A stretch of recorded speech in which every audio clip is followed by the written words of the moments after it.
लद्दाख को लेकर दिल्ली में बातचीत और मुज़ाकरात की शुरुआत हो गई है, क्योंकि सब कमेटी की मीटिंग हुई और उससे कई बातें निकल कर आई हैं कि लद्दाख एक बार फिर पटरी पर लौट रहा है। लद्दाख के लोगों की जो एस्पिरेशंस है, उनकी जो डिमांड्स हैं, उनको सरकार को सुनना ही होगा। कल क्या बातचीत हुई और उससे क्या निकला, इसी पूरे मौजू पर हमारे साथ ज्यादा बातचीत के लिए मौजूद हैं एपेक्स के मेंबर और खुद मीटिंग में शामिल रहे अशरफ अली बर्चा साहब। अशरफ साहब, मीटिंग को लेकर आप कितने पॉजिटिव हैं? क्या दूसरी मीटिंग होने जा रही है? क्या कुछ निकलने जा रहा है? जी हाँ, कल जो मीटिंग हुआ था एपेक्स केडीए के मेंबर और एमएचए के ऑफिशियल्स के भी दरमियान में, तो उसमें हमारा मेन मुद्दा तो 6 शेड्यूल और स्टेटहुड पे था और उसके साथ साथ ही कुछ अभी 24 सितंबर के बाद इंसिडेंट में जो वाक़या हुआ है उसके बारे में भी कुछ बातें वहाँ पे हुई। लेकिन बातचीत जो है बहुत ही ओपन हार्ट के साथ हुआ दोनों तरफ से। एमएचए के तरफ से भी बिल्कुल ही फराग दिली दिखाया उन्होंने कि बोला कि बिल्कुल ही एक ओपन टॉक है हमारा। तो हमारे तरफ से भी तुफ्तान साहब ने भी बहुत अच्छी तरह से हमारे प्रेजेंटेशन किया, जो डिमांड के बारे में बहुत अच्छी तरह से उनको बात को बिठाया और एक खुशगवार माहौल में हुआ। अब अभी बातचीत सिलसिला जारी है अभी। क्यों आपने कहा ओपन हार्ट, तो क्या ये जो ओपन हार्ट है, ये फराख दिली जो है, क्या ये 6 शेड्यूल को लेकर सामने आएगी? क्या इस तरह की आप लोगों को तवक्को और उम्मीद लग रही है? बिल्कुल, हमें यही उम्मीद लग रहा है। जब बातचीत से तो सारे बातों का हल निकलेगा और बातचीत किस माहौल में होता है और किस नजरिए से होता है उस पर तो डिपेंड करता ही करता है। कल तो हमें यही लगा कि सरकार की तरफ से भी बिल्कुल ही ओपन हार्ट के साथ बातचीत के लिए तैयार थे। हम भी अपने पक्ष को अच्छी तरह से उनको सुनाया और उन्होंने सुना और उसके बाद डिलीबरेशन अच्छी तरह से हुई और लद्दाख को लेके किस तरह के सेफगार्ड होना चाहिए या किस तरह से डेमोक्रेटिक एक सेटअप हम बनाने जा रहे हैं, उस पर अभी बातचीत चल रहा है। कुछ सजेशंस आए होंगे इसको लेकर। एक तो 6 शेड्यूल है, सरकार की तरफ से कोई और किस तरह के ऑप्शन दिए जा रहे हैं? नहीं, अभी तो फिलहाल जो भी अभी हमें कॉन्स्टिट्यूशन में जो भी प्राविधान है सेफगार्ड को लेके, उन सब पहलुओं पर नजर डाल रहे हैं और उन सब पर हम डिस्कस कर रहे हैं। जी, जैसे कि 6 शेड्यूल है और भी सारे प्रोविजंस है। 71 की बात भी एक वक्त में 71 की बात भी चल रही है। देख रहे हैं इसमें जो भी लद्दाख के लिए सही रहेगा, शायद उसी पे ही हमारा उम्मीद है कि बात उसी पर ही निकल के आएगा।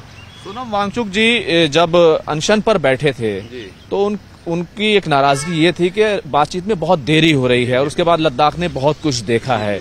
न सिर्फ 24 सितंबर का वायलेंस देखा, खुद सोनम जी की गिरफ्तारी देखी, एनएसए लगना देखा, साइलेंट मार्च, इंटरनेट बंद, तमाम चीजें देखी हैं। तो ये जो तमाम चीजें देखी हैं, किस हद तक जो है अब हालात जो है आगे की तरफ बढ़ते हुए दिख रहे हैं और अगली मीटिंग जो है कब होगी, आखिर कितनी जल्दी होगी? नहीं, अगली मीटिंग के लिए हफ्ते भर में अगला मीटिंग होगा। अब देखिए, लद्दाख में जो भी है 24 सितंबर को जो भी वाकया हुआ है, सोनम वांगचुक साहब तो बिल्कुल ही एक पीसफुल मूवमेंट चला रहा था। वो पिछले कई सालों से चला रहा है। अब लोगों ने भी देखा है कि बल्कि लद्दाख से दिल्ली तक पैदल मार्च किया, ये तो सबसे गवाही देता है कि वो कितना पीसफुल चाहते थे।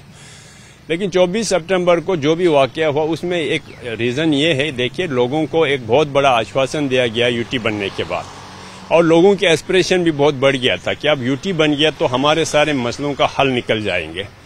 लेकिन कुछ चीजें तजुर्बा के साथ आदमी को सीख लेते हैं, लेकिन कुछ सालों के गुजरने के बाद हमें ये लगा कि कुछ मिलने की बात तो नहीं है, जो मिल रहा था वो भी नहीं मिल रहा है अभी। जो पहले सेटअप में हमें जो कुछ थोड़ा बहुत मिलता था, अब तो उससे भी गए हम। तो इससे हमारे जवानों में खासकर जो पढ़े लिखे लोग, जो अभी देखिए लद्दाख में काफी बच्चे हाईली एजुकेटेड है, स्कॉलर है, PhD है, MA है, बिल्कुल हाईली एजुकेटेड लोग हैं। तो उनका एक अपना एक एस्पिरेशन तो होता है। जवानी के दौर में तो कौन क्या अपने सारे सपने जो देखते हैं लोग, तो उस पे जब नहीं उतरते हुए देखा तो लोगों में एक बड़ास था। तो वो धीरे धीरे देखते आया कि 1, 2, 3, 4, 5 साल के बाद भी भाई कुछ होने को नहीं आ रहा है, तो शायद उनको लगा कि भाई ये तो कुछ हमारे साथ गलत ही चीज हो रहा है, तो उनकी जज्बात उभर आए। तो उसका एक नतीजा था। जो कहा जा रहा है कि लगभग 3500 के करीब नौकरियां जो हैं वो मिली हैं, क्या ये काफी नहीं थी या ये जमीन पर नाराज? आप अभी अंदाजा लगाइए, अभी रिसेंटली 500 पोस्ट का, वो भी डिस्ट्रिक्ट कैडर के 500 पोस्ट का एडवर्टाइज हुआ है, जिसमें 46,000 लोगों ने फॉर्म भरा है। अब आप बताइए 500 कहाँ तो 46 कहाँ, कल वो मिलेगा भी 500 को मिलेगा, बाकी के लोग कहाँ जाएंगे? तो ये सारे लोग जो, क्योंकि लद्दाख की आबादी लगभग 3-3.5 लाख है, क्या ये सब लद्दाख के ही लोग हैं या बाहर से भी लोगों ने अप्लाई? नहीं, लद्दाख के ही लोग हैं। अब तो लद्दाख के ही लोग भरेंगे, बाहर के लोगों के लिए तो वो डोमिसाइल वाला हमने इशू जो किया है, क्लियर किया, इसके बाद तो लद्दाख के ही लोग हैं, सारे लद्दाख के ही बच्चे हैं। तो इसमें अभी एम्प्लॉयमेंट देखिए, लद्दाख का इकोनॉमी जो है सैलरी बेस्ड है। आज तक जितना भी लद्दाख को आगे बढ़ाया है गवर्नमेंट एम्प्लॉयज की वजह से, इसकी वजह से लोगों की हालत बेहतर हुई है। अब अगर ये रुक जाता है तो लद्दाख की इकोनॉमी को एक बहुत बड़ा धक्का लगेगा, और जो कुछ पिछले सालों में कुछ सेविंग किया कमाया है वो खा पी के खत्म हो जाएगा, तो सीधा हम लोग सड़क पे पहुंच जाएंगे। तो वहां से फिर ऊपर उठना जो है बहुत मुश्किल हो जाएगा, बहुत मुश्किल हो जाएगा। इससे पहले हम बोलते हैं सरकार से कि कोई ऐसा एक समाधान हमें चाहिए जिससे ये हालत, ये परिस्थिति हमारे सामने ना आए। अच्छा, अभी तक आप लोगों ने इतने लंबे वक्त से बात कर रहे हैं, 2-2.5 साल से हम भी आपको कवर कर रहे हैं, जो बातचीत हुई है वो कितना जमीन पर आई है, कितना लागू हो पाया है? नहीं, बातचीत हुआ, अभी जो डोमिसाइल वाला इश्यू जो है वो रिजॉल्व हो गया है, उस पर भी सरकार काम कर रहा है, लेकिन हाँ थोड़ा सा उसमें तेजी लाने की जरूरत है। सरकार थोड़ा स्लो चल रहा है, तो हम उम्मीद करते हैं कि सरकार इसमें तेजी लाए, एडमिनिस्ट्रेशन इसमें जल्दी से कुछ कार्रवाई करके बच्चों को जितने से जितने जल्दी हो सके उनको रिक्रूटमेंट का प्रोसेस चलना चाहिए। अब जो आप बता रहे हैं कि 1 हफ्ते के बाद लगभग मीटिंग दोबारा से शुरू हो जाएगी, उसमें कोई बात तय हुई है कि शेड्यूल पे मीटिंग होगी, स्टेटहुड पे होगी, कोई एजेंडा कुछ तय हो पाया है अभी तक? नहीं, एजेंडा तो फिलहाल यही है कि एजेंडा हमारे तरफ से है ना, हमारा 6 शेड्यूल और इस पर है। अब उसी पर तो बातचीत आगे चल रहा है, उसी में तो एक समाधान निकालने की कोशिश कर रहा है कि किस तरह से इन दोनों चीज को, जो लद्दाख के लोगों की जो एस्पिरेशन को है, किस तरह से हम इसको हल निकाला जाए। ये जो पार्लियामेंट्री कॉन्स्टिट्यूंसी की है, क्योंकि हमने हर बार देखा है कि लद्दाख में लेह ने भी काफी कोशिश की थी कि पॉलिटिकल पार्टियों की तरफ से काफी ज्यादा जोर लगाया कि मैंडेट जो है लेह को मिले या फिर करगिल को मिले। करगिल में भी एक इंडिपेंडेंट कैंडिडेट जो है कामयाब हुए हैं। तो ये जो 2 पार्लियामेंट्री कॉन्स्टिट्यूंसी का इशू है, ये किस हद तक जो है सरकार की समझ में आ रहा है? नहीं, वो सरकार समझ गया है, उस पर तो उन्होंने ये भी बोला, अभी जब तक ये जो पाबंदी हट नहीं जाते हैं तब तक दिल्ली में उसका, फिर उसके बाद इसका होना ही है। क्योंकि आप देखिए लद्दाख का 65,000 किलोमीटर एरिया को एक एमपी को रिप्रेजेंट करना जो है बहुत मुश्किल हो जाता है, और वो भी टफ टेरेंट है, पहाड़ी इलाका है, दुर्गम ऐसा इलाका है जिसको कहीं करने के लिए 2-3 दिन जाना पड़ता है। तो ऐसे में तो एक एमपी की बस की बात नहीं। और दूसरा जो लेह और करगिल में दोनों में आपस में हमेशा एक तनातनी रहा, जब भी एमपी इलेक्शन होता है तो लेह वालों की तरफ से ये लेह की तरफ एमपी को लेने की कोशिश रहा है, करगिल वाले करगिल की तरफ लेने की कोशिश। हम चाहते हैं कि इस तनातनी को खत्म करे, लोगों के बीच में अमन शांति आ जाए, इसके लिए 2 एमपी दे दिया जाए, तो ये मसला हमारे लिए हमेशा के लिए हल हो जाएगा, और आगे हमें इस तरह के फ्रिक्शन और डिफरेंसेस नहीं रहेंगे। अच्छा, किस हद तक लेह अपेक्स बॉडी यानी लेह और करगिल दोनों एक साथ खड़े हैं लद्दाख के इशू पर? किस हद तक तमाम चीजें जो हैं, क्योंकि हमने देखा कि जब लेह से ऐलान हुआ अपेक्स बॉडी की तरफ से, तो करगिल के लोगों ने कहा नहीं, हम भी बातचीत में नहीं जाएंगे। नहीं, देखिए ना, लेह और करगिल का जो भी इशू से आइडेंटिकल है, जो लेह में मसला है वो करगिल में है, जो करगिल में मसला है वो लेह में है। हमारा सब कुछ एक है। देखिए, हमारा कल्चर, हमारा ट्रेडिशन सब कुछ है एक्सेप्ट रिलीजन। करगिल में मुस्लिम मेजॉरिटी है और लेह में बुद्धिस्ट मेजॉरिटी है। और हम तो ये चाहते हैं, ये तो और भी अच्छी बात है कि भाई अगर हम लोग मिलजुल के आगे आ जाएंगे तो हमारे लिए वो इश्यूज भी नहीं रहेंगे जिसमें होते हैं ना कि भाई पोलराइजेशन होने की, इसका वो इशू भी रिजॉल्व होने वाला है।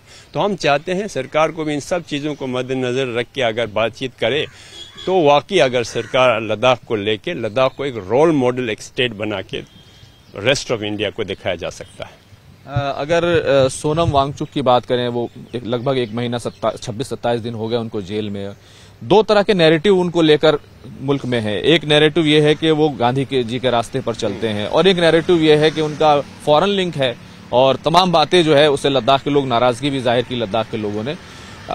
आखिर सोनम वांगचुक जी का जो खानदान है, उनकी जो फैमिली है, वो उनका जो है बैकग्राउंड क्या है? क्योंकि आप एपेक्स से हैं, लेह से हैं, आपने देखा होगा। जी। नहीं, सोनम वांगचुक साहब के फादर साहब भी पॉलिटिक्स में रहा है, वो बिल्कुल पायनियर पॉलिटिशियंस में लद्दाख के। जो 47 के बाद लद्दाख में जो पहली बार असेंबली कॉन्स्टिट्यूंसी बना है, बकुला रिम्पोचे के साथ साथ काम करने वाले लोगों में थे, उसमें मेरा फादर भी हुआ करता था। इसी तरह लद्दाख के बहुत सारे बौद्ध मुस्लिम दोनों लीडर हुआ करते थे और सोनम वांग्याल उस जमाने का मंत्री भी रहा हुआ है। तो आंगचुक साहब उन्हीं का लड़का है।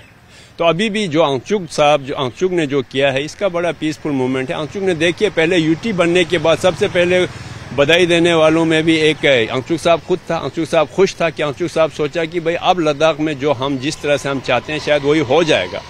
लेकिन धीरे धीरे देखते गया तो जो सोच रहा था उस सोच पे नहीं पहुंच रहा था, समझे ना आप। तो उसके बाद सिर्फ आंगचुक साहब ही नहीं, तमाम सारे लद्दाखियों ने ये रियलाइज कर दिया पिछले 4-5 सालों में, जब तजुर्बा हुआ कि हमारा फ्यूचर कहाँ जाने वाला, क्या होने वाला हमारे साथ।